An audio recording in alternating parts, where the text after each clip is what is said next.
Chers amis, eh bien, bonsoir. Toujours bien aussi d'échanger comme ça, c'est édifiant pour nous. Chers amis, bien le bonsoir, nous sommes ravis d'être avec vous une fois de plus dans cette émission, on s'y retrouve, ça va, j'espère que vous vous habituez à ce rythme bimensuel, ça nous fait du bien, on respire un petit peu, ça me permet de me projeter aussi pour des invités autres, etc. Donc d'ailleurs, n'hésitez pas si vous avez des idées d'invités, de sujets, eh ben, on les note à chaque fois, on prend note de tout ce que vous nous dites, donc n'hésitez pas à les partager. Et puis ce soir, on s'en est bien entouré, on a, je crois pour la première fois, un couple de chroniqueurs, ça n'a jamais encore eu lieu. Dans l'émission, on s'y retrouve. Caro, Claude, comment allez-vous ? Bien, très bien. Vous êtes merci. vraiment mis comme, comment il s'appelle, Loulou et, tu sais, un gars, une fille. Chouchou et Loulou. Voilà, on dirait Allez. vraiment un gars, une fille. Alors, comment tu vas, Caro ? Bien, ça va, merci. Tu te sens bien avec nous ? Ouais, ça va, oui, sympa. T'es contente d'avoir ton mari en face de toi ? Ouais. Ça, c'est autre chose. On va voir. On va voir. En tout cas, elle t'a déjà taclé dès avant l'émission, tu vois, c'était... Gentiment. Ouais, on sent de la douceur chez elle. Oui. Comment tu vas, Claude ? Écoute, je vais bien, plutôt bien, content d'être là avec vous tous. Bon, on va parler d'animaux aujourd'hui. Je sais que vous avez tous des animaux en plus, donc c'est bien. Papa, tu vas bien ? Ouais, je suis surpris. Claude est différent quand sa femme est là. Oui, il est plus doux, hein. Ouais, c'est Il est- intéressant. Il est... Non, Il est plus doux. on voit que ses canines, Tu vois. ses canines sortent moins quand même. Il me fait une réputation. Mais dis donc, Samuel, tu me fais une réputation d'enfer. Ouais, tu vois. Ah, mais moi aussi, en présence de mon chef, je suis toujours gentil. En tout cas, on a bien démarré l'année aussi, parce qu'il y a eu quelques émissions qui sont déjà sorties. Je pense à la dernière émission en date, là actuellement, date de tournage, sur tout ce qui est contraception aussi. Vasectomisé, j'appelle ça, chez les hommes aussi.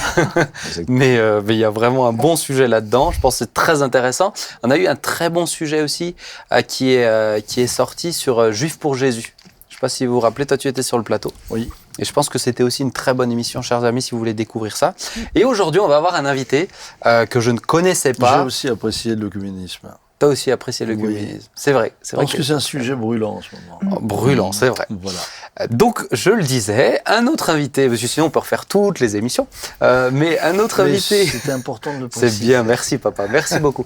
Un autre invité qu'on va avoir aujourd'hui, que je ne connaissais pas, mais qui a écrit un livre duquel je vais vous parler. On va faire une interview à propos de ce livre-là, qui est très enrichissante, en tout cas, je pense, cette interview. Et avant cela, on va faire un premier sujet à propos d'un fait insolite que j'ai vu passer ces derniers temps dans les médias. Ça datait du 14 septembre dernier. Une femme a acheté, dans un restaurant bien sûr, un homard à 200 €. Et puis, vous pouvez retrouver la vidéo sur Internet si vous tapez achat d'homard à 200 €. Une femme qui l'achète et qui va du coup le remettre à la mer après l'avoir caressé un petit peu, lui dire que ça va aller et l'embrasser comme un dernier au revoir. Son mari filmant la scène, les gens étant stupéfaits. Et puis, même le patron du restaurant, moi si j'avais été à sa place, j'aurais peut-être gardé un petit filet à côté pour le récupérer juste dehors. Mais ça m'a amené à cette question parce qu'il y a de plus en plus d'initiatives comme celle-ci. Ouais. Et ça m'a amené à cette question, mais quel est notre rapport avec les animaux ? On avait déjà un peu parlé de ça. Et puis peut-être aussi, est-ce que la protection des animaux est-elle devenue excessive aujourd'hui? Ça pose question. Donc déjà, quel est votre rapport aux animaux, puisque vous avez des animaux à la maison? Je crois que vous avez un chat et un chien, vous. Un chat, un chien, Et des deux. poules. Oui. Des poules aussi. On n'en c'est a vrai. plus. Il n'y en a plus. On les a mangés aussi. Voilà, donc votre rapport à l'animal est Des fois, c'est le nourrissant. renard qui les a mangés. C'était les dernières, c'était les 6. Ils aiment les animaux surtout bien cuits. C'est ça. Aiment bien. Alors, quel est votre rapport aux animaux tous les deux? Comment vous le vivez? Bien. En tout Bah, cas, ouais. on a acheté on a acheté un chien pour des raisons, je dirais pas forcément parce qu'on aime les animaux, mais parce qu'on a une enfant qui a un souci de santé et que le chien a cette race de chien a la faculté de calmer l'enfant, d'enlever les angoisses. Vous avez un golden, je crois. On a hein. un golden Golden, retriever qui a 10 Et ans. donc maintenant. c'était une volonté thérapeutique entre guillemets pour notre enfant et c'est vrai que ça marche, que la thérapie animale fonctionne avec elle. Et donc du coup moi je n'étais pas rentré je n'étais pas du tout dans le mode d'acheter un chien ou un chat, moi j'en voulais pas. Mais le fait de passer par cet angle-là, j'ai découvert que l'animal a, pour notre enfant en tout cas, une fonction thérapeutique. Ah, ils sont sensibles, hein. Ouais, et puis pas que Intéressant. pour l'enfant, finalement, ça a été bénéfique pour toute la famille, parce que voilà, un chien, ça amène de la vie, c'est une présence. Ouais. Et puis ça fait bouger tout le monde aussi, ça fait bouger le grand-père, la grand-mère. Il faut aller promener le chien. Ouais, voilà, donc... En fait, ça fait du muscle, quoi. Tu vrai. sors marcher. C'est en fait aussi un vecteur... J'en faisais. Ça permet aussi de faire des rencontres quand on promène son chien. C'est un médiateur social, en fait. Ouais. C'est complètement fou. L'intérêt du chien dans ce sens-là, c'est vraiment sympa, quoi. Pour un pasteur, c'est intéressant d'avoir un chien, en fait. Lui, il en a aussi un qu'il appelle son dernier fils, d'ailleurs. Ton frère, il me dit Un toujours. drôle de rapport avec son chien. Il me dit, je suis venu avec ton frère, je dis, mais il est où? Bah, il est à mes pieds. Donc, quel est ton rapport, justement? Écoute, tiens, ça veut tout dire. Nous, je pense qu'on a toujours eu des animaux. Hein. On a tout vu défiler chez nous, entre le furet, les rats, les souris. Ouais, les rats, on a renvoyé vite fait. Ouais. Hein, gerbes, des oiseaux, des perroquets, etc., etc. Donc il y avait toujours plein d'animaux. Le dernier, le chien, il est arrivé suite à une demande de ta maman. Puisqu'elle m'a dit, le jour où je suis vieille, je voudrais un chien. Donc je l'ai regardé, je suis allé acheter le chien. Et voilà. Maman, c'est comme ça que Scotty est moi, arrivé. j'étais pas d'accord avec cette blague. Mais je dois dire que... Ouais, c'est... Oui, tu l'aimes. Je l'aime, oui, je Tu fais la sieste beaucoup. avec lui. Et puis, ce qui est excellent avec lui, c'est que il me fait sortir, il me fait marcher. C'est vrai.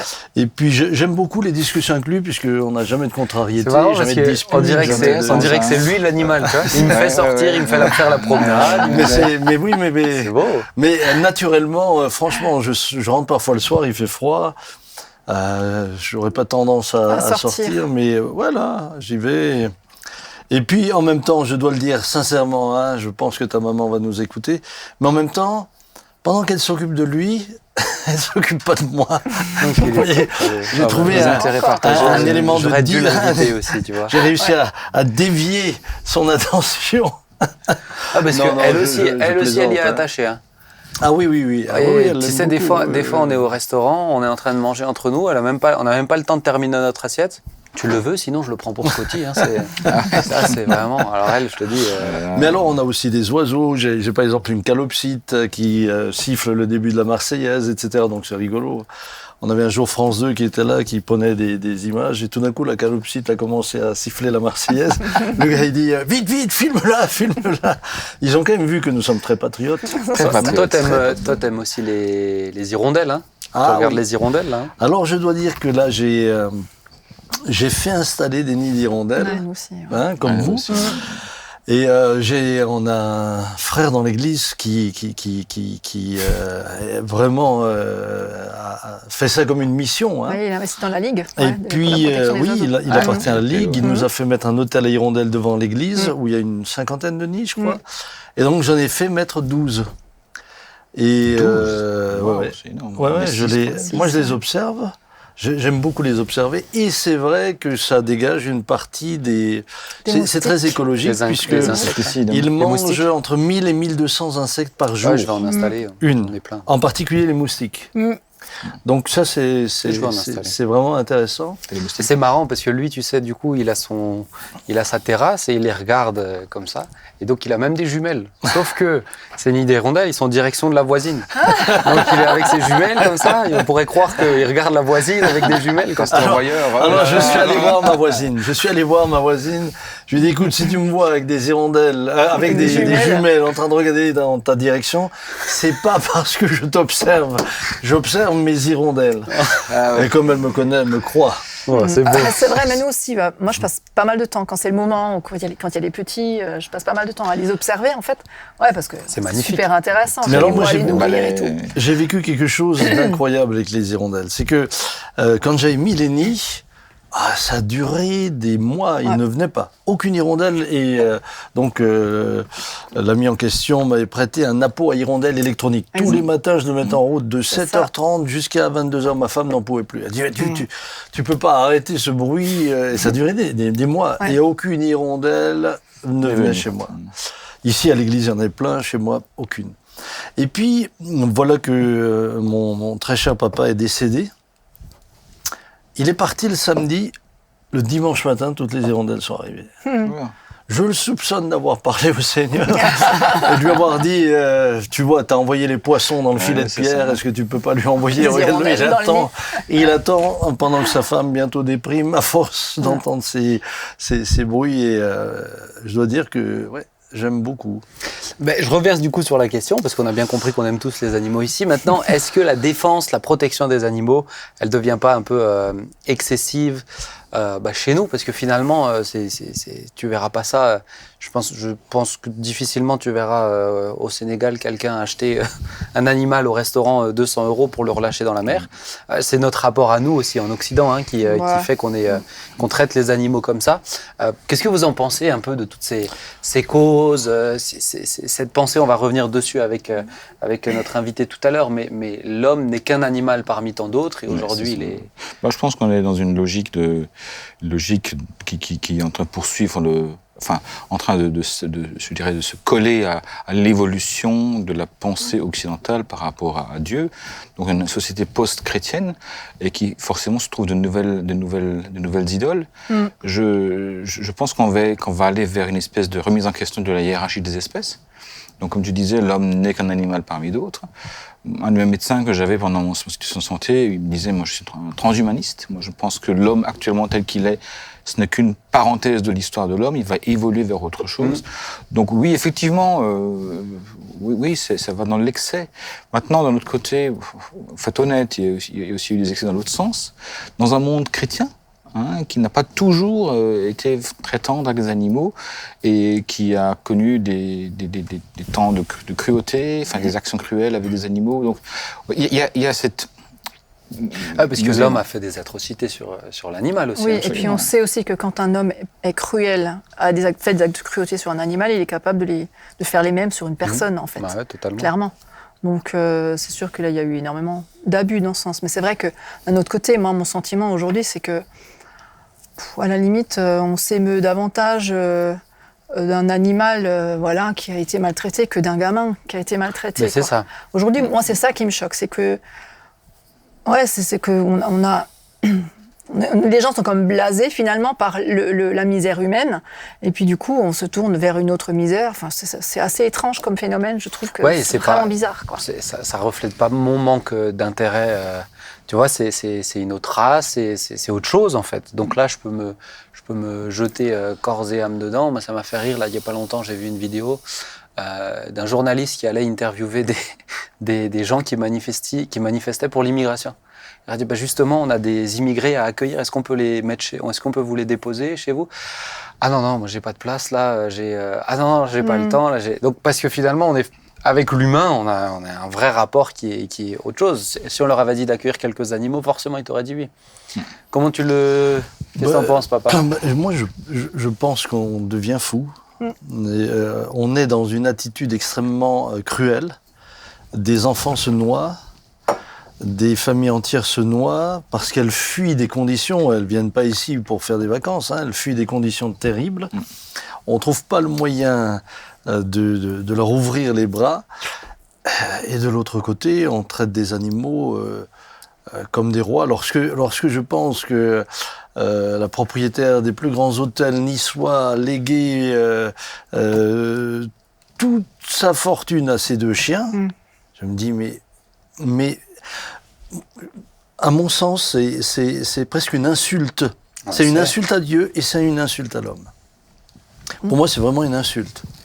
C'est une démonstration que l'être humain pour ces personnes ne vaut rien. Parce que quand Caroline disait que celui qui maltraite les animaux peut maltraiter les hommes, mais j'aimerais aussi dire que ceux qui donnent une telle importance aux animaux maltraitent aussi les hommes. C'est vrai. Puisqu'ils sont capables de les laisser... Ils sont capables de les laisser mourir dans des conditions atroces. Et combien de fois n'ai-je pas entendu des gens me dire je préfère l'animal que les hommes, au moins lui me décevra jamais. Oui, mais le jour où vous êtes malade, c'est pas lui qui vous soigne. C'est ça. Vous n'appelez pas un âne pour venir vous soigner. On est dans de la folie. Et moi, je suis convaincue qu'en fait l'animal, il a été créé par Dieu. C'est bien Dieu qui a créé les animaux. Mais plus pour être à notre service en fait, mais pas dans un service complètement excessif, servile Non. justement avec la cruauté. Mais c'est vrai que l'exemple des animaux, c'est la réflexion que je m'étais faite quand on avait acheté notre chien. On avait bien réfléchi à la race. Du coup, je m'étais rendu compte qu'il y a quand même une variété de races assez incroyable, avec des chiens qui ont des caractères assez différents selon les races et qui sont capables d'aider l'homme. L'un va être chien de berger, l'autre va être un chien d'aveugle, l'autre va être... Et alors là, c'est vrai que dans le cas des chiens... Je sais pas trop le tien. Hein. Il est peut-être Le pas mien, capable de La travailler. saucisse. Je sais pas ce qu'il fait. Mais un chien chien guide d'agrément. d'aveugle ou un chien Ah, d'assistance, ça coûte une fortune à dresser en fait. Ah ouais. Donc là, je comprends que après, quand le chien tombe malade, qu'on dépense de l'argent en vétérinaire, je comprends, ça vaut le coup parce qu'il y a eu un investissement avant et qu'un chien comme ça ça se produit pas quoi. C'est pas un truc qu'on fabrique. Mais je peux même comprendre. Je peux même comprendre pour quelqu'un qui a grandi. Et moi, je me rappelle le premier chien qu'on a eu qui s'appelait Black. On était tous autour de lui quand il est mort. Mais oui. Mais je peux comprendre l'affect, je peux comprendre C'est tout normal. Bien sûr. Mais je dirais, c'est plus pour moi ce que vous dites. Je suis complètement raccord avec vous. C'est qu'aujourd'hui, on met presque l'animal au-dessus de l'être humain. C'est ça. Et je pense que c'est lié à quelque chose de plus large que juste être ému par un animal. C'est plus pour le moi, fond, c'est une ce volonté. que tu dis, pour moi, c'est vraiment une volonté, c'est c'est une forme de... Ça nourrit une idéologie qui est beaucoup plus large. Et en même Exactement. temps, est-ce que c'est pas un problème de pays riches aussi? Parce que, comme tu disais, Entièrement. pays d'Afrique, dans les pays où Ils nous prennent pour des fous. Mais ouais, je veux dire, poses là où pas la question. tu sais pas ce que tu vas manger demain, bon, l'animal... Même un serpent, on le mange. Ah oui. C'est ça. Ah Donc, ouais. je pense qu'on est vraiment en tout cas dans notre société occidentale, dans un monde post-chrétien, où on inverse des valeurs. Ouais. Où des hiérarchies sont inversées, où tout à coup, l'être humain, qui est le summum de la création, devient équivalent à celui qui a été créé dans jour 3, 4 ou 5. Et c'est pas juste, c'est faux. Après, il y a le côté où, effectivement, même la Bible dit aussi que l'homme bon traite bien son bétail. C'est ça. Donc il y a aussi un égard à avoir avec la création de Dieu, en tout cas nous, la créature animale, et je pense que tout ce qui est exploitation des animaux, exploitation même, je dirais, exploitation des espèces dans la mer, etc., où on pêche excessivement, où on ne laisse pas le temps de se reproduire, c'est aussi savoir de nouveau peut-être respecter les rythmes de la nature, respecter les rythmes de reproduction pour qu'à la fin on ait tous à manger. Alors justement, il y a tout un chapitre sur la cause animale dans ce livre, on va l'aborder effectivement sur la traite, en tout cas pour moi, industrielle des animaux, où c'est plus qu'un objet, hein, finalement, ça. ils grandissent, ils sortent, ils voient même pas certains animaux ne voient même pas la lumière du jour pour arriver sur des tapis roulants et finir Dans des dans nos barquettes. assiettes, quoi. Hein. Ouais. Est-ce que Claude... J'ai vu que tu avais une blague depuis avant. Il y a une bêtise à dire. Je le sentais depuis avant. Tu me Non, mais ce que Mais Claude vient de je dire, sentais un regard. ce que Claude vient de dire, c'est juste. On mange même les serpents. Quelqu'un disait que si Adam et Ève avaient été chinois, nous, on n'en serait pas là, ils auraient mangé le serpent. Donc, ils n'auraient pas eu le temps de tenter qui que ce soit. Je pensais à ces Voilà. Ça aurait été peut-être une bonne idée, hein, on n'en serait pas là aujourd'hui. Je pensais à ces gens maintenant qui ont des serpents à la maison, qui le trimballent, j'ai rien contre, je veux dire, mais je n'ai pas l'idée, quoi. Mais en Afrique, sais peut-être que le t'as serpent, on le mangerait, quoi. Parce Mais qu'on tu en sais a que faim. c'est une mode de... Tu commences à en avoir de plus en plus des jeunes qui ont en animal de compagnie les escargots géants. Les quoi? Les escargots de cette escargot taille-là, géant. ouais. Et puis il y en a de Ils plus en en bavent. plus. Ça m'a fait un Merci papa, merci. Ouais, non, ils aiment, tu vois, ça te fait... Apparemment, c'est bon pour la peau aussi, Caro, tu devrais peut-être en investir. Pourquoi moi Mais c'est pas... Tranquille. Ah, vous voyez tout comme une attaque, oh là là. Bon, Non, mais pour toi aussi, tu sais, tu viens On va quand même d'ici, regarder la- mon Je vais frère y- Benjamin. c'est vrai. L'imaginer le soir. on va quand même regarder la peau de Caroline de plus plus près maintenant. Je vieillis, c'est vrai. Bon, on va passer à la suite parce que je voulais qu'on puisse consacrer quand même un peu plus de temps que d'habitude sur la deuxième partie de l'émission. Et j'aimerais qu'on puisse accueillir avec nous Frédéric Baudin, qui va s'afficher. Voilà, Frédéric, bonjour. Bonjour à tous. Tu vas bien ? Merci pour votre accueil, je vais très bien, merci. Bon, eh ben écoute, on est ravis de t'avoir avec nous sur ce plateau. Comme je l'ai dit en introduction, moi je ne te connaissais pas, mais j'ai eu le plaisir de lire. Alors tu as écrit plusieurs livres, tu vas peut-être nous les présenter aussi tout à l'heure, mais celui-ci qui s'intitule La Bible et l'écologie, je vais vous le montrer. Vraiment un très bon livre, c'est ce que je disais à Frédéric tout à l'heure, pour deux raisons. parce que tout d'abord, Frédéric ne prend pas un ton culpabilisant, et ça, c'est un truc qui me casse un peu les pieds quand on me force à penser d'une certaine manière.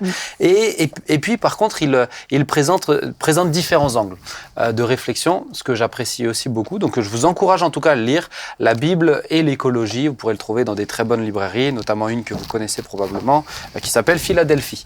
On est ravis, en tout cas, Frédéric, de t'avoir avec nous. Tu es peut-être, pour rentrer un petit peu dans cet échange, peut-être peux-tu te présenter. Qui es-tu? Tu es pasteur aussi, mais tu as fait pas mal d'études aussi au niveau de l'écologie. Donc, si tu peux te présenter un petit peu. Merci. Voilà, merci. Oui, alors j'ai fait des études en effet en écologie. Ça a d'ailleurs été ma toute première formation à Paris, et ensuite à Marseille, à la faculté de sciences à Saint-Jérôme. Et puis très rapidement, j'ai aussi fait des études de théologie et en même temps d'ailleurs de lettres modernes. Alors c'est tous ces multiples intérêts. Je voulais tout simplement mieux comprendre et mieux connaître le monde qui m'entoure, qui nous environne, voilà, l'environnement. Mettre un nom sur les différents éléments du paysage. Je trouve que c'est très important, ça fait partie d'un certain confort de pouvoir mettre un nom sur ce que l'on voit, sur les animaux, on vient d'en parler des animaux, mais aussi les plantes, mais aussi tout ce qui nous entoure. Mieux connaître la création, tout compte fait, et avoir une vision du monde aussi large, aussi panoramique que possible. Et mon intention au départ, c'était d'écrire. En fait, je crois que c'est une vocation presque d'enfant.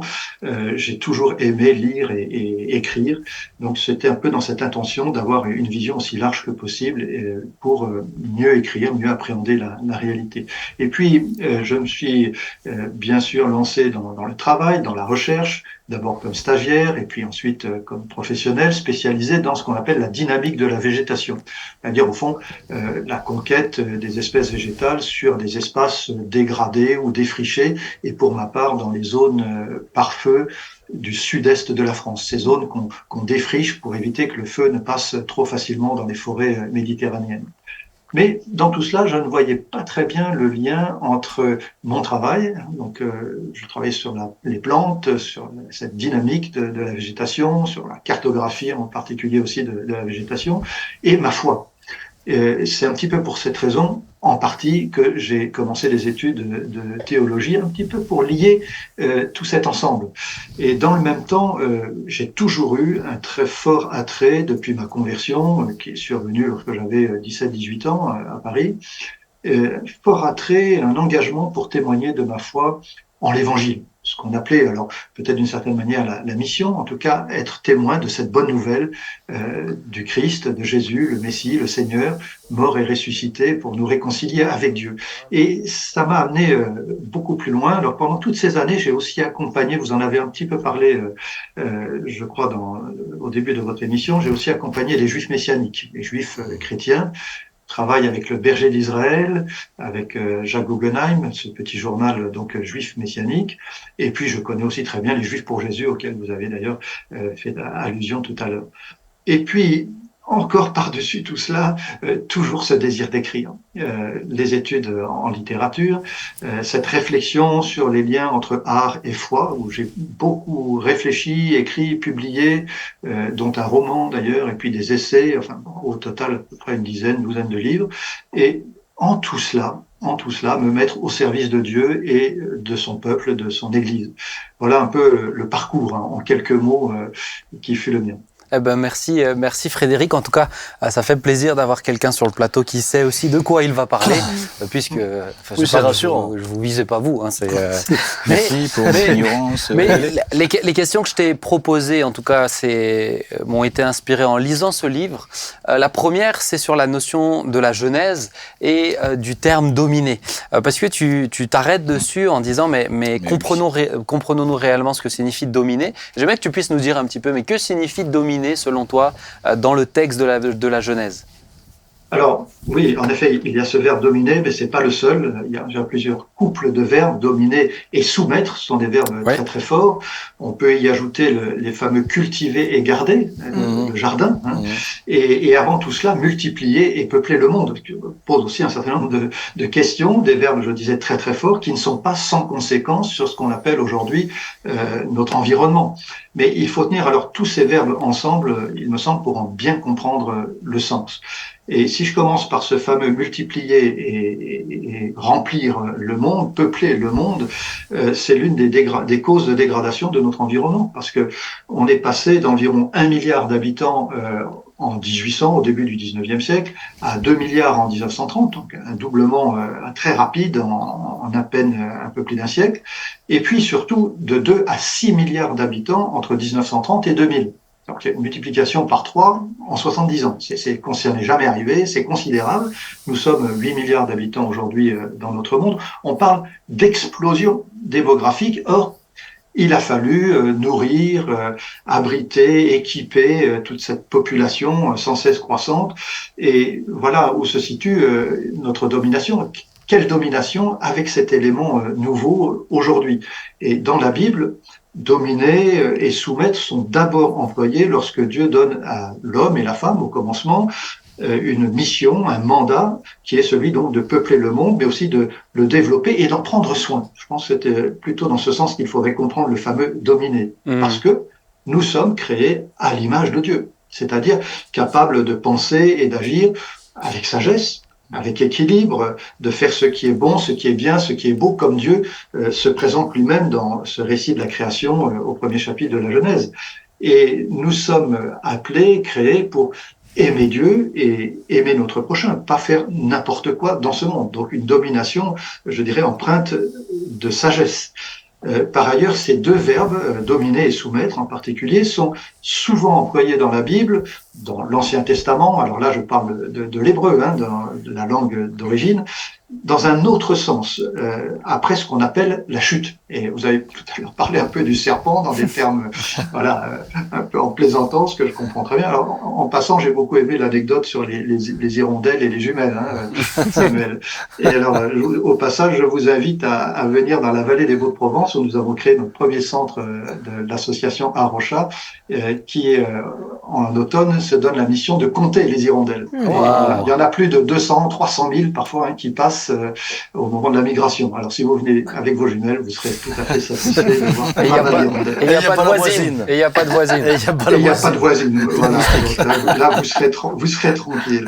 Voilà. En tout cas, ces deux verbes dominer et soumettre, je reviens à nos choses un peu plus sérieuses, sont souvent employés dans la Bible avec une négation. Tu ne domineras pas. Et en particulier dans les rapports avec les autres êtres humains. On pourrait dire les frères et sœurs du peuple de Dieu. Et il s'agissait de ne pas les réduire en esclavage, en particulier. Et donc, plutôt une mise en garde qui va être reprise à plusieurs reprises par les prophètes qui vont alerter les rois, les responsables religieux, en leur disant mais vous dominez mal, vous maltraitez les brebis qui vous sont confiées. C'est un des reproches du prophète Ézéchiel, par exemple, et c'est plutôt donc une mise en garde contre les excès de domination, contre une mauvaise domination. Et je pense qu'on peut l'appliquer tout à fait légitimement à l'ensemble de la création. Si j'avais une expression à prendre sur ce verbe dominer pour la traduire le mieux possible, ce serait prendre soin. Prendre soin à l'image de Dieu qui veut prendre soin de sa création. Et nous en sommes un peu les intendants, missionnés pour prendre soin, pour cultiver et garder.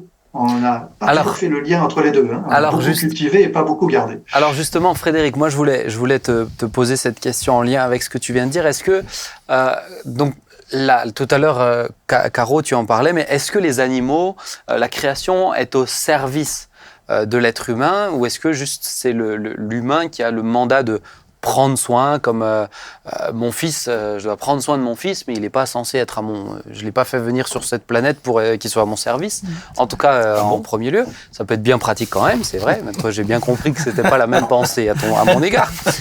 Maintenant, est-ce que c'est comme ça que tu vois la chose, que tu lis les textes de la Genèse? Est-ce qu'il y a une hiérarchie selon toi, comme on le lit selon les jours, et Dieu vit que c'était bon, et à la fin pour l'humain, et Dieu vit que c'était très bon? Est-ce que c'est ce qu'on appelle l'anthropocentrisme, dans ton livre, tu en fais mention, tu le mentionnes, ou est-ce que, comme on le disait, pour toi, l'humain n'est qu'un animal parmi d'autres? Voilà, je te laisse peut-être nous expliquer un petit peu comment tu lis, comment tu comprends ces textes. Voilà, alors il me semble que l'accent est mis en effet sur une forme de service. J'ai parlé de mandat, on pourrait dire de mission assigné à l'être humain et sur sa responsabilité, la réponse qu'il va donner justement à cet ordre vis-à-vis de la création dans son ensemble et en particulier, je le redis, vis-à-vis des autres êtres humains en priorité. Il me semble qu'il y a là une priorité. Dieu a donné donc cet ordre et bien sûr dans ces conditions la nature dans son ensemble devrait permettre aux êtres humains de vivre dans un certain confort, hein. Tu as fait allusion au fait que en effet on vise un petit peu cette amélioration, notre mission de développer, d'améliorer depuis le commencement d'ailleurs notre cadre de vie, c'est tout à fait légitime. En revanche, il ne s'agit pas pour autant de justifier ce qu'on appelle un certain anthropocentrisme, c'est-à-dire de tout centrer sur l'être humain. Il n'est pas au centre justement de la création et du monde. C'est Dieu qui est au centre du monde. Et j'aime bien parler de théocentrisme, au fond d'un monde qui est centré sur Dieu, et ça me semble être tout à fait conforme justement à la Bible. Je pense à ce psaume 24, hein, la terre et tout ce qu'elle renferme appartient à Dieu. Il en est véritablement le Seigneur. Et le premier commandement, c'est de ne pas remplacer Dieu par quoi que ce soit d'autre de cette création. Donc il y a en effet une hiérarchie, mais dans cette hiérarchie, je placerai d'abord Dieu au premier plan, et puis l'être humain qu'il place dans cette création pour en prendre soin. Et en effet, alors, est-ce que les animaux, est-ce que la création dans son ensemble est à notre service? Disons que c'est un service un peu réciproque. Nous sommes aussi quelque part au service de la création pour en prendre soin, et nous en retirons tous les bienfaits pour nous-mêmes, pour notre confort, et avec une mise en garde contre les excès. J'aime beaucoup l'exemple du sabbat. Un jour d'arrêt, littéralement, dans le travail, pour se recentrer sur Dieu. Tu respecteras le sabbat, mais pas pour faire n'importe quoi, pas seulement pour te reposer, mais pour rendre un culte au Dieu qui est à l'origine de ce monde. Tu te souviendras que tu n'es pas, toi, le Dieu de ce monde. Tu le mentionnes aussi, l'importance dans l'Ancien Testament d'avoir une année de jachère, même pour la terre, ce que tu appelles ce sabbat de la terre aussi. Et qu'aujourd'hui, nous ne sommes plus du tout dans cette réflexion. Ton approche, c'est de dire que après la chute, l'être humain qui a voulu se prendre et être comme Dieu a usurpé ce statut de créateur. Et donc, on est dans un mécanisme où on crée toujours plus, on demande toujours plus. Là où, tu nous l'as dit tout à l'heure, dominer, c'est prendre soin, et soumettre ta proposition de comment comprendre, c'est bien gérer. Donc, c'est être gestionnaire. On est passé de normalement gestionnaire à créateur. Est-ce que tu peux nous en dire un peu plus? Quelle est ta vision de la chose? Parce que ce que je crois comprendre, en tout cas dans ton livre, c'est que tu es pour le progrès aussi, même industriel, etc., mais qu'on ne devienne pas esclave de ces choses jusqu'à en détruire aussi la planète. Donc, quel est ton rapport à ce niveau-là? Absolument. Alors, le premier chapitre de la Genèse, il me semble évident qu'il est écrit pour nous rappeler que rien dans ce monde n'est comparable à Dieu. Dieu seul est à l'origine de ce monde. Il a créé le soleil, la lune, les étoiles, les animaux, les êtres humains. Et au fond, c'est une leçon, si je puis dire, une révélation, même pour tous les peuples du Proche-Orient de l'époque, puisque c'était les dieux les plus couramment adorés dans le Proche-Orient ancien. Le soleil, la lune, les étoiles, les animaux, pensez à l'Égypte, ou les dieux à figure humaine, pensez à la Grèce, par exemple. Et en effet, il faut faire référence à partir de là à ce qu'on appelle la chute. C'est-à-dire qu'il faut poursuivre un petit peu la lecture, aller au 3e chapitre de la Genèse, et avec toute cette tentation qui peut se résumer surtout par cette phrase « Vous serez comme des dieux ».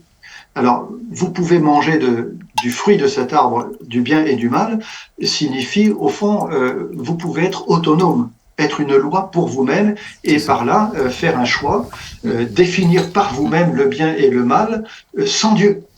Et les conséquences de ce choix, c'est une triple rupture finalement de relations avec Dieu, avec nos semblables, mais aussi avec la création et la nature, disons, dans son ensemble. On a introduit un désordre, un déséquilibre.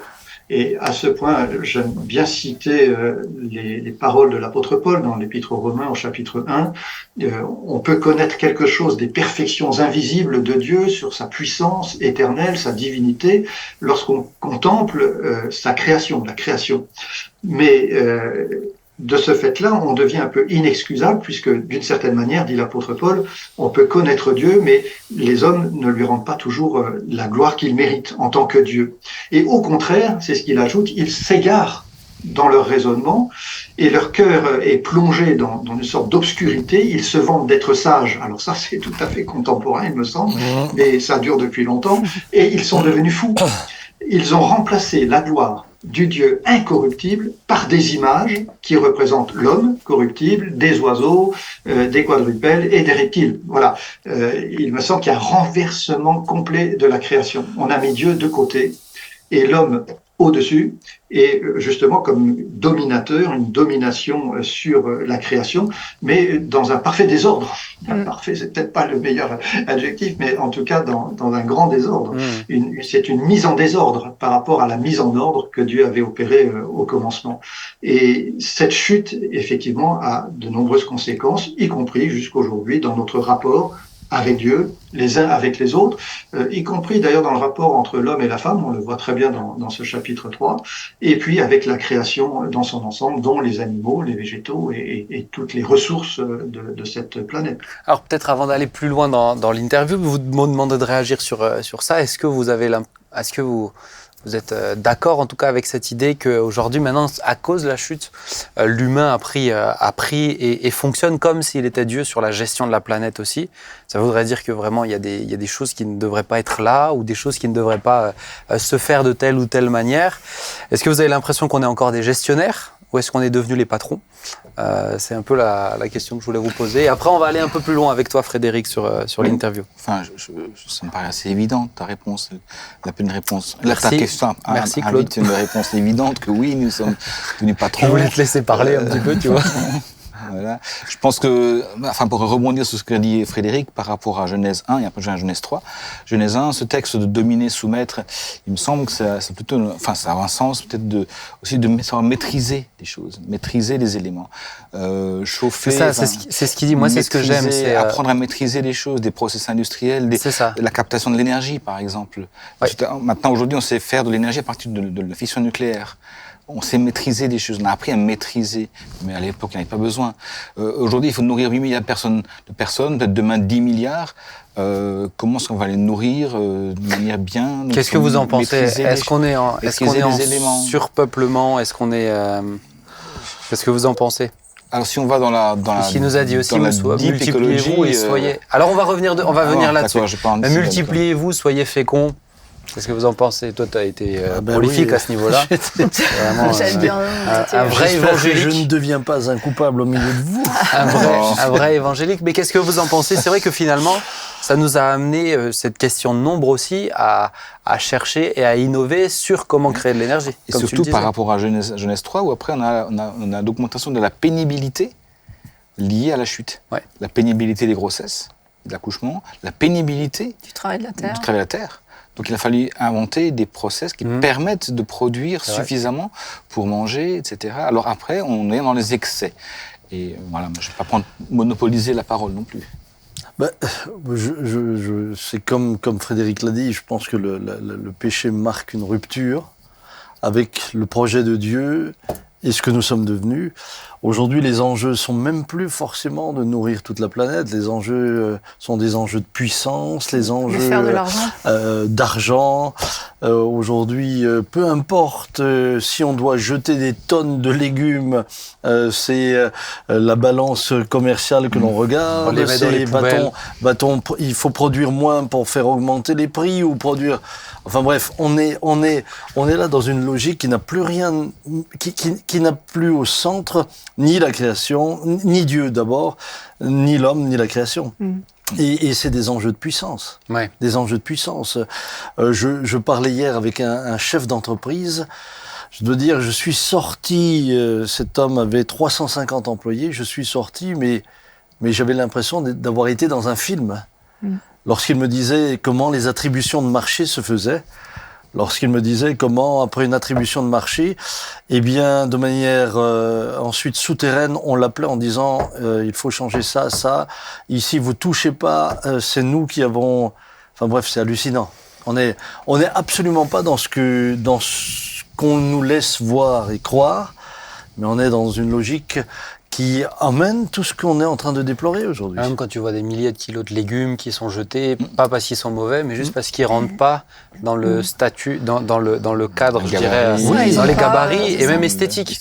Oui. Ah non, il donne pas envie, du coup il se vendra pas, du coup on va le jeter. Mais regarde ce qui se passe aujourd'hui avec la fast fashion. C'est un truc, c'est une folie, mais totale. Moi, je me suis Explique intéressée. peut-être pour ceux qui... La fast fashion, c'est allez, il y a quelques dizaines d'années, au niveau des vêtements, il y avait 4 collections par an. Pour chaque saison, il y avait une collection. Et encore, il y avait la collection printemps-été et la collection automne-hiver. 2 collections. Aujourd'hui, il y a certaines enseignes qui vont jusqu'à 52 collections par an. Et à des prix très faibles. Donc, on produit des vêtements à prix... Une par semaine. Une par semaine. Hein, presque. On produit donc des vêtements à bas coût. Je parle sous ton contrôle, Frédéric, hein, mais à très bas coût. Et l'idée, c'est d'inonder le marché chaque semaine et en fait de proposer tout le temps. Et en fait, on fonctionne sur la convoitise, en fait. C'est ça. Ce consumérisme, cette hyper-consommation. On dit aux gens, mais regardez, c'est pas très cher. Ah oui, mais donc tu peux te l'acheter. Mais ok, si tu te l'achètes une fois pas cher, tu as vraiment fait une bonne affaire. Mais le problème, c'est que tu vas acheter et encore acheter toutes et les encore semaines. acheter. Et en fait, on inonde le monde de vêtements soi-disant qu'on va recycler, mais en fait, il y en a au moins 80% qui ne le sont pas. Et toute cette fast fashion, elle représente une pollution qui est supérieure au trafic maritime et aérien réunis.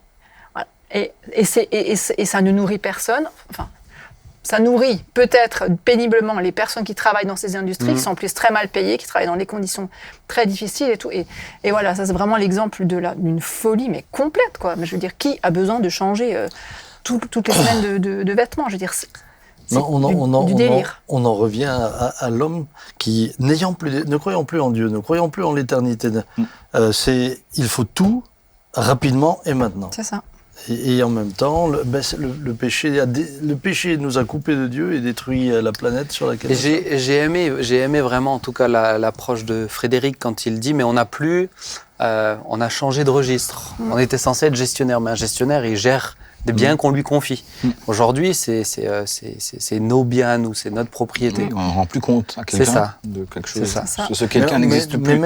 Mais même si c'était notre propriété, on l'exploite mal. Ah bah oui. Mais parce qu'on Même n'est si pas... c'était notre propriété. Oui, mais on n'est pas créé pour ça.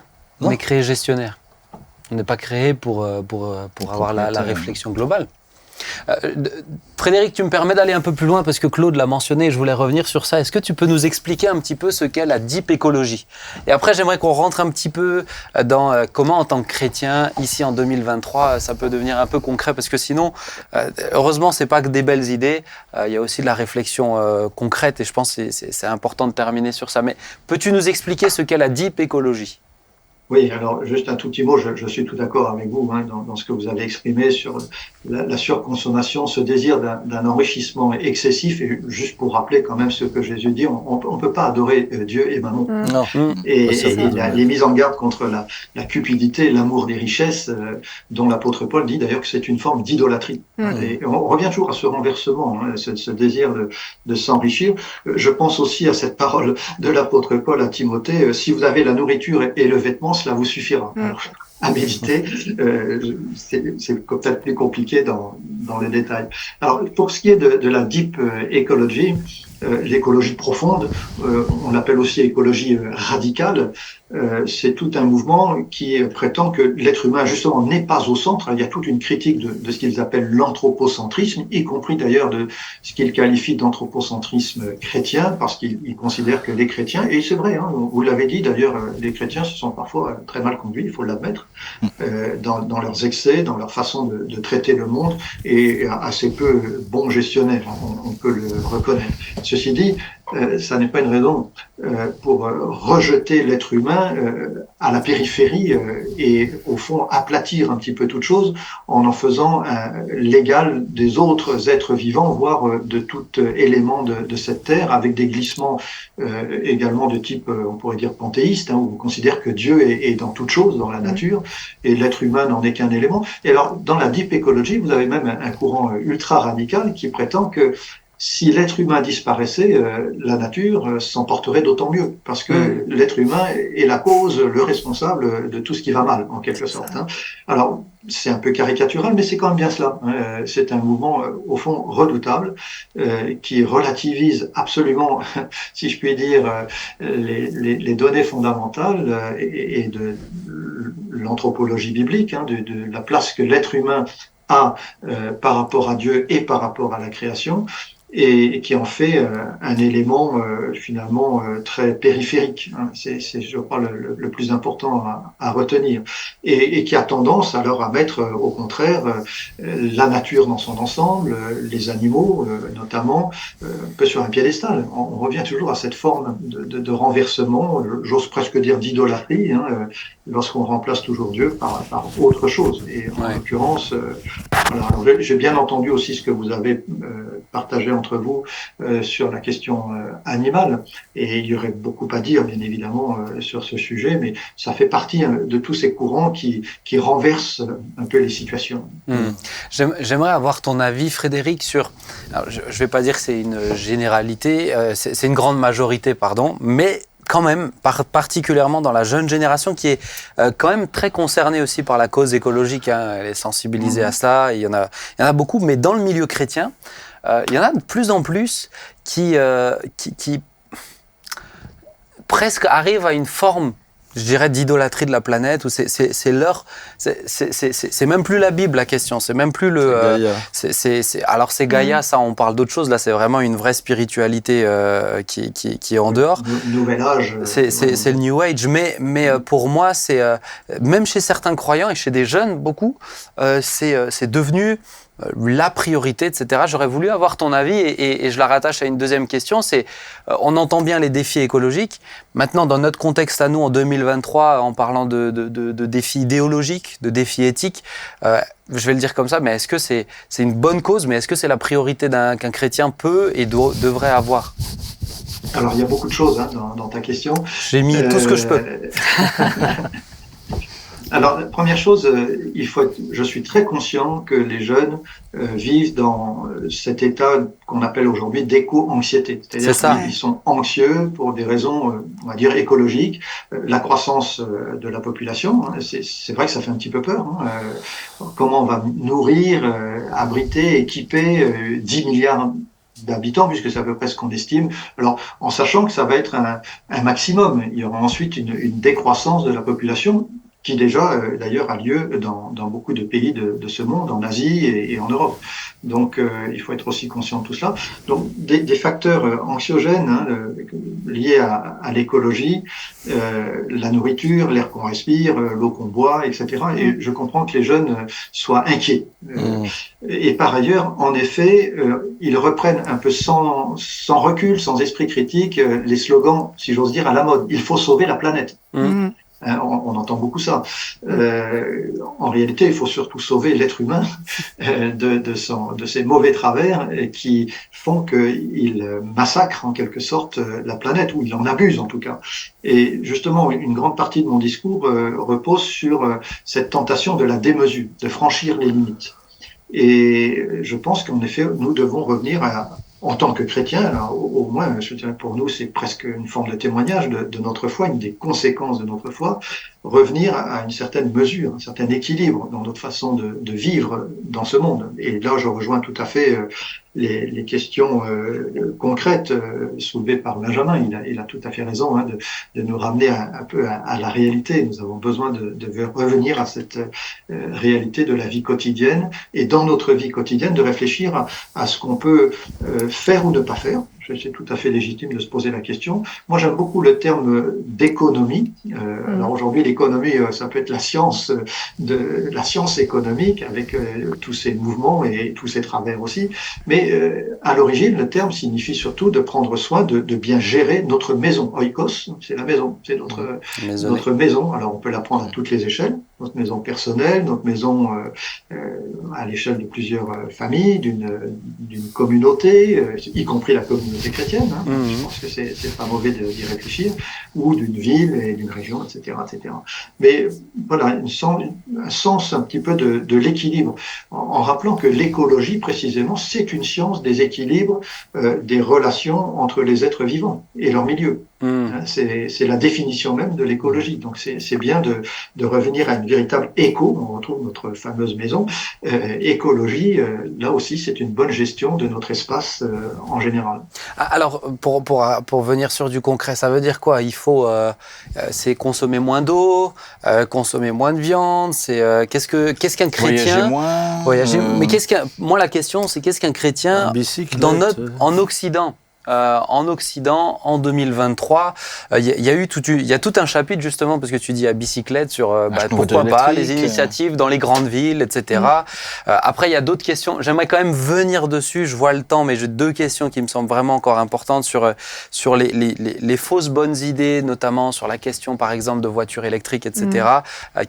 Qui paraissent très écologiques, mais ça veut dire quoi? Il faut consommer moins d'eau, il faut se nettoyer à la casserole. On fait comment à la casserole? Oui, on chauffe un peu d'eau et puis on se nettoie à l'éponge. Mais tu consommes du gaz? Un peu, mais beaucoup moins. À moins que tu fasses un feu de bois. Beaucoup moins. Bon. Après, tu coupes des arbres. Écoute, laisse-moi écouter l'expert. Laisse-moi écouter l'expert. Hein. Oui, mais je voulais te donner. Cher Frédéric. Mais j'aime beaucoup la réaction de Samuel.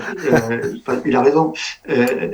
L'écologie, ce qu'on appelle aujourd'hui l'écologie, et justement ce changement, alors pour nous en tant que chrétiens, comme aussi une preuve de notre changement, de notre conversion à Dieu, de notre respect. Vous savez, c'est parce qu'on aime Dieu qu'on veut respecter sa création. C'est comme si on respectait, je donne l'exemple dans le livre d'un artiste peintre qui a produit un très beau tableau qui aujourd'hui vaut une fortune. Si vous laissez vos enfants jouer aux fléchettes ou ajouter quelques touches de leur création propre, l'artiste ne sera pas très content. Et c'est un petit peu la même chose. Hein. Mais en effet, l'écologie, telle qu'on l'entend, est une source de contradiction. On est tout le temps confronté à des choix et parfois ça devient un petit peu cornélien, on ne sait pas très bien comment choisir et on sent bien que tel choix peut avoir aussi telle conséquence, pas forcément dans le sens justement d'une réduction, ça peut être parfois pire que la situation précédente. Alors, les voitures électriques, on y va à grands pas. J'allais dire, on verra. C'est pas si simple, hein. Et je l'ai souligné aussi dans le livre. Si on change les habitudes trop rapidement, on risque de tout déséquilibrer. Tout le système, évidemment, est lié, y compris la production industrielle, etc. Alors que faire? Réduire, oui, je reviens à économiser. Économie, c'est quand même faire des économies. Et il me semble que vivre de façon plus sobre correspond à ce que je pense, en tout cas de ma lecture de la Bible, à l'appel des prophètes, à l'appel des apôtres. Je reviens à ce que dit l'apôtre Paul à Timothée, hein, la nourriture et le vêtement vous suffira. Alors, c'est un vrai sujet de réflexion, c'est quand même une des paroles de la Bible. Jusqu'où peut-on aller? Rien n'est simple. Et dans les choix que l'on fait, alors si je parle un petit peu de ce que j'essaie de faire en tant que moi personnellement, réduire. Alors réduire la consommation d'eau, j'y réfléchis depuis un moment. Réduire ma consommation électrique, réduire ma consommation pour le chauffage. Vraiment, c'est une réflexion et une action que je mène depuis des années. Et je me rends bien compte de toutes les contradictions, toutes les difficultés. Et parfois, c'est un luxe. J'ai dû changer ma voiture qui est tombée en panne. Alors j'avais une voiture diesel qui me semblait pas si sale que ça. Il y a quand même des filtres à particules et qui consommait très peu de gasoil. On était dans des consommations très raisonnables. Et puis elle est tombée en panne, absolument. Alors que faire? Quel choix? Une voiture électrique, une voiture hybride, une voiture classique, thermique. Voilà, j'ai opté pour une voiture d'occasion, parce que je reste quand même à la mesure de mes moyens, mais pour une voiture hybride. Donc je suis personnellement très content. Mais très conscient aussi, que c'est un luxe, parce que ça m'a coûté très cher, même si c'est d'occasion, beaucoup plus cher que si j'avais choisi un véhicule un peu classique, d'occasion, qui m'aurait coûté peut-être 2 et parfois 3 fois moins qu'une voiture hybride. Hein. Il faut être très conscient. C'est un luxe. Et c'est un luxe que tout le monde ne peut pas s'offrir. Alors, il faut vraiment une solide motivation. C'est ça. Pour moi, même manger bio ou un peu toutes ces productions plus écolo, etc., tout le monde, tu parlais tout à l'heure, des fois, est-ce que c'est pas des problèmes de riches? De pays riches, je vais le dire comme Alors, ça. Mais de pays riches, mais des fois, c'est même dans notre propre pays. Moi, il y a des gens qui n'ont pas les moyens, en fait, de se permettre de choisir, et on regarde à l'entrée de gamme. Surtout sur des biens de consommation qui sont très chers. J'ai pris l'exemple de la voiture, justement. La nourriture, je trouve toujours étrange qu'on ne s'approvisionne pas auprès des marchés locaux. C'est ça. Qui restent quand même relativement bon marché, c'est le cas de le dire, à la fois des bons marchés et bons marchés. On peut trouver à peu près de tout, de quoi se nourrir localement sur les marchés, et on a heureusement encore en France ces marchés à peu près partout, dans toutes sortes de villages et de villes, et à Paris même, au centre, des marchés très fournis et de qualité. Alors, c'est peut-être pas toujours du bio, mais il y a des efforts qui sont faits, il faut rester un petit peu positif. Alors, tu disais aussi, Benjamin, que je suis plutôt modéré, essayer d'encourager. Alors, on me le reproche beaucoup. On me reproche de ne pas être assez énergique, alarmiste. Bon, je le suis d'une certaine manière. Je suis conscient de la dégradation, du réchauffement, des problèmes qui se posent. Mais en même temps, nous vivons tout cela dans la foi. C'est-à-dire la confiance en un Dieu souverain, que nous continuons de croire tout-puissant, un Dieu qui pourvoit. Alors, on pourrait dire qu'il prévoit, parce que c'est la même racine. En hébreu, en français, ça marche. Pour une fois, c'est bien. Et c'est ce Dieu-là en qui nous avons confiance. Et je pense que c'est beaucoup plus porteur pour changer d'attitude que de vivre dans une crainte continuelle. Je reviens à ta question. Voilà, c'est pas une bonne motivation que d'avoir peur. On dit parfois la peur est mauvaise conseillère. C'est ça. Alors, elle peut donner de bons conseils si on est au bord d'une falaise pour nous éviter de faire un pas de plus. Mais dans la vie quotidienne, non, ça n'est pas une bonne motivation. Moi, je pense que l'amour pour Dieu, le respect pour sa création, l'amour pour notre prochain. Au fond, notre prochain, il respire l'air que l'on respire, il boit l'eau et la nourriture qu'on lui propose, et prendre soin, aimer notre prochain, c'est aussi prendre soin de l'air qu'il respire, de l'eau qu'il boit, de la nourriture qu'il mange. On a parlé des vêtements, etc. Et d'où notre implication également en tant que chrétien dans ce sens. L'importance de prendre des initiatives. J'apprécie que tu parles de la notion de foi, parce que c'est ce qui m'étonne en fait quand j'entends certains chrétiens qui me parlent de manière très alarmiste. Il y a des réalités qui sont là, ok, pas de problème, on les entend, mais bon, il y a quand même une dimension de foi. On peut pas être de bon gestionnaire sans la foi en tant que chrétien, pour moi, dans ce que Dieu nous demande. Je veux te poser j'ai un tas d'autres questions vraiment. Oui, trois émissions. J'aurais aussi une question. Mais on va la poser juste après. D'accord. Après la mienne, et après on va échanger. D'accord. Mais il y a notamment. T'en as eu 15, moi une, c'est bien. Mais c'est mon rôle. Mais moi aucune, rassure-toi. C'est mon rôle. Mais il y a la question de l'écologisme pour moi qui est fondamentale, où aujourd'hui on en a fait une cause politique, mais qui dessert même, je crois, la véritable écologie. Mais pour revenir sur du concret, je me suis dit, quelle est la question la plus concrète que je puisse poser à Frédéric? C'est la suivante, c'est concrètement, qu'y a-t-il dans la maison et le caddie de Frédéric Baudin? Si tu peux nous dire de manière précise ce qu'il y a. On va savoir ce que tu manges à midi. Pour qu'on comprenne. Aïe, aïe, aïe. Alors, la première chose, il y a trop de choses dans la maison. Et d'abord trop de livres. Mais bon, ça c'est un défaut de jeunesse. Et évidemment, après pas mal d'années, alors, est-ce qu'il faut une liseuse électronique? Alors j'en ai une. Est-ce que c'est bien, est-ce que c'est mal? Voilà, on peut se poser la question. Ça prend beaucoup moins de place, mais c'est de l'électronique. Voilà, c'est toujours ces questions très concrètes. Et encore une fois, je mène une véritable réflexion. Je l'ai dit sur la façon dont je chauffe la maison. Alors pour l'instant, vous allez pousser des cris, mais je suis toujours au fioul parce que j'ai fait changer la chaudière il y a quelques années, avec une très bonne chaudière à condensation, qui est beaucoup plus économique que la précédente. Mais après avoir fait 3 devis, je n'ai pas eu d'autre solution de la part des installateurs que de choisir ce mode de chauffage pour l'instant. Et si je veux passer à une pompe à chaleur, bah oui, c'est très cher. C'est vraiment des coûts, c'est ça. Voilà, c'est pas si simple. Et puis, on a juste évoqué l'électricité. Oui, alors, j'ai réfléchi aussi à ma façon de diminuer l'électricité, mais c'est un véritable problème de société et de notre monde en général. Cette électricité, il faut la produire. Et vous connaissez tous les débats autour de la production d'électricité. Rien n'est simple.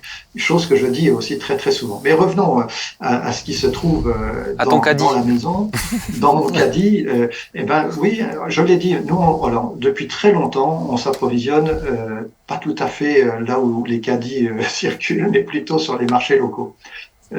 Bon, c'est un choix que nous avons fait dès le départ, depuis très longtemps, de toujours prendre nos aliments, en tout cas, et de réserver les grandes surfaces plutôt aux produits d'entretien quand on a besoin, avec des choix aussi équilibrés que possible. Là aussi, une recherche d'économie, de ne pas prendre n'importe quoi, des choses dont on n'a pas besoin. Et c'est toute une réflexion sur la question du superflu.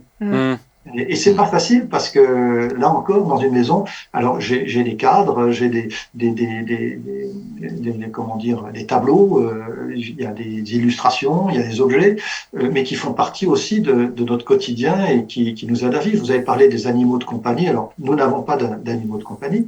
Mais pourquoi pas c'est là où je dis vous aurez le vêtement et la nourriture, cela vous suffira. C'est pas très simple comme question. Et je dois dire que je suis parfois un petit peu embarrassé. En tout cas, vous avez aussi évoqué la place qu'on peut laisser au progrès de la science, des technologies. Nous en bénéficions largement et j'essaye aussi de m'intéresser de très très près à ce qui se fait, aux innovations. Et j'encourage beaucoup d'ailleurs les jeunes chrétiens à faire preuve de créativité et d'ambition un petit peu dans ce sens-là, parce que ils ont encore un cerveau tout neuf, plus tout à fait comme le mien, mais qui peut les aider et aider notre société à prendre aussi de bonnes décisions, améliorer notre façon de vivre. Alors, je ne dis pas tout de ce qu'il y a dans la maison. Encore une fois, certainement trop de choses. Et j'y réfléchis de plus en plus à me débarrasser d'un certain nombre de choses réellement superflues. Donc, finalement, c'est des choses. Je pense déjà ce qui est à notre portée, c'est des choses courantes, privilégier les circuits courts, ce que tu disais, éviter la fast fashion, toutes ces modes-là. Le gaspillage, moi c'est vrai que même nous personnellement, on fait les courses, c'est beaucoup plus pratique pour le coup, on fait les courses en ligne. Quand tu fais les courses en ligne, tu achètes que ce que tu as besoin. Mais t'es pas chez les producteurs locaux. Je suis pas. Alors nous, on pense à une autre chose. Ah, mais on fait ce qu'on peut, mon cher père. On fait ce qu'on peut avec deux enfants. Avec deux enfants, on fait ce qu'on peut. Te taquiner.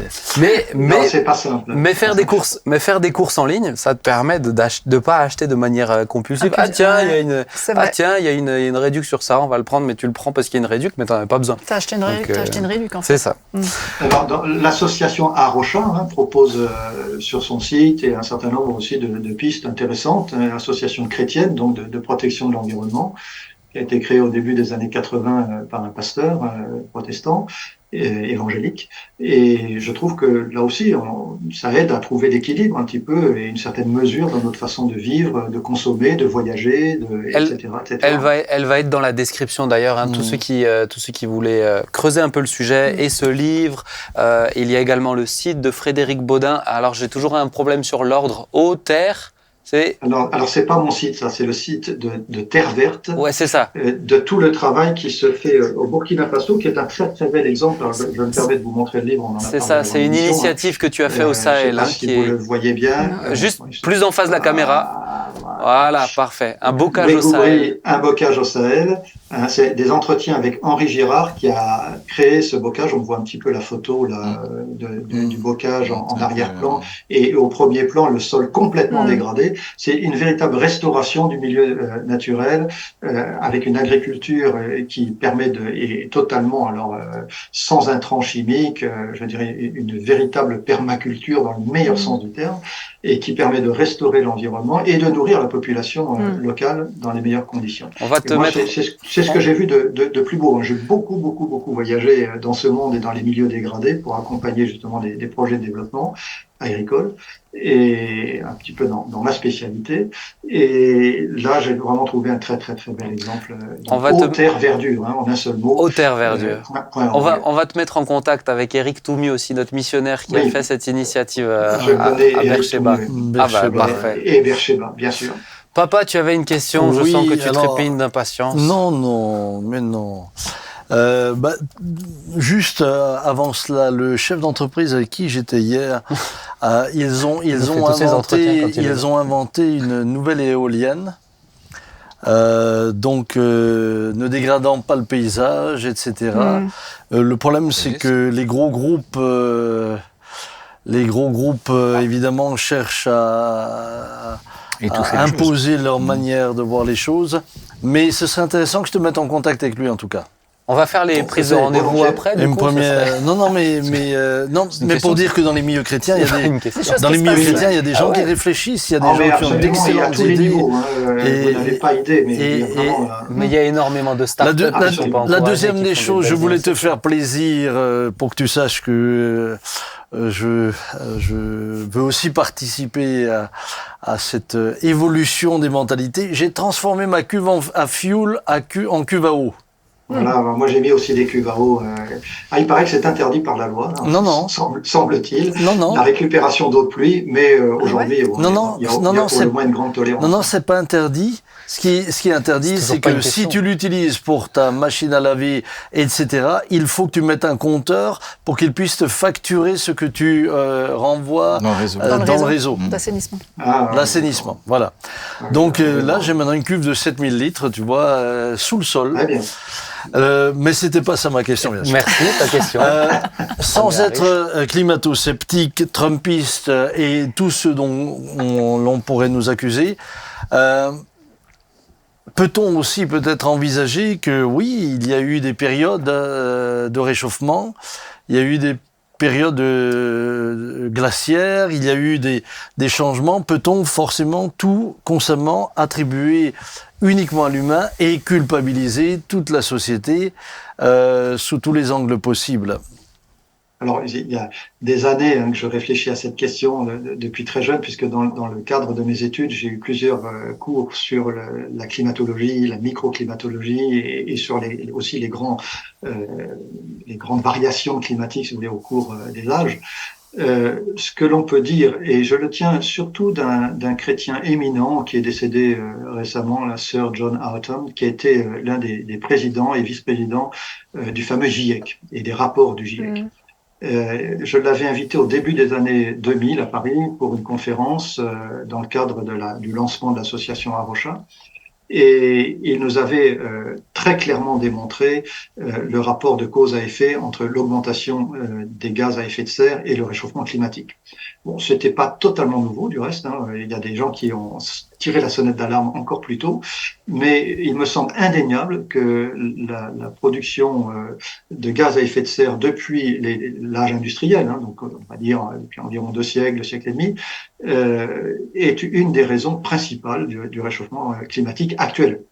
Ça me semble difficile. Alors, vous savez, je le dis en pesant mes mots et en ayant vraiment interrogé, et notamment un chercheur de l'université de Madrid, là aussi invité dans le cadre d'Arocha, qui nous a fait une démonstration qu'il me semble difficile de contredire sur ce plan-là. Et je lui ai posé vraiment toutes les questions qu'un bon climato-sceptique aurait pu poser. Je l'étais pas, mais j'ai joué le jeu en quelque sorte, y compris sur les cycles courts, les cycles moyens, les cycles longs, etc. Et sa réponse était sans ambiguïté, avec une véritable démonstration que je ne peux évidemment pas vous faire ce matin ou ce soir. C'est en tout cas indéniable qu'il y a aujourd'hui un réchauffement climatique qui est d'origine largement anthropique, où l'homme est en effet responsable. Alors ensuite, de là à culpabiliser, là j'ai quand même quelque chose à dire. J'entends les jeunes générations nous dire vous, ceux qui avez vécu avant nous, vous avez fait n'importe quoi, etc. C'est pas si simple. Je l'ai rappelé, entre 1930 et 2000, on passe de 2 à 6 milliards d'habitants. C'était un défi immense. On n'avait pas conscience non plus de tout ce qui se passait au niveau de l'atmosphère. C'est un côté absolument inconscient. Comme on jetait des papiers autrefois ou des bouteilles en se disant la nature va recycler. On s'aperçoit aujourd'hui que ça n'est pas le cas. Mais il faut prendre conscience des choses. Et je pense absolument que si ces jeunes avaient vécu 30, 40, 50, 70 ans plus tôt, ils auraient fait probablement les mêmes bêtises. Donc il ne s'agit pas de culpabiliser, mais de prendre conscience qu'aujourd'hui, nous sommes devant un phénomène dont il faut tenir compte. Alors moi, je le dis encore une fois, tenir compte dans la foi en Dieu, un Dieu souverain à qui rien n'échappe, si je puis dire.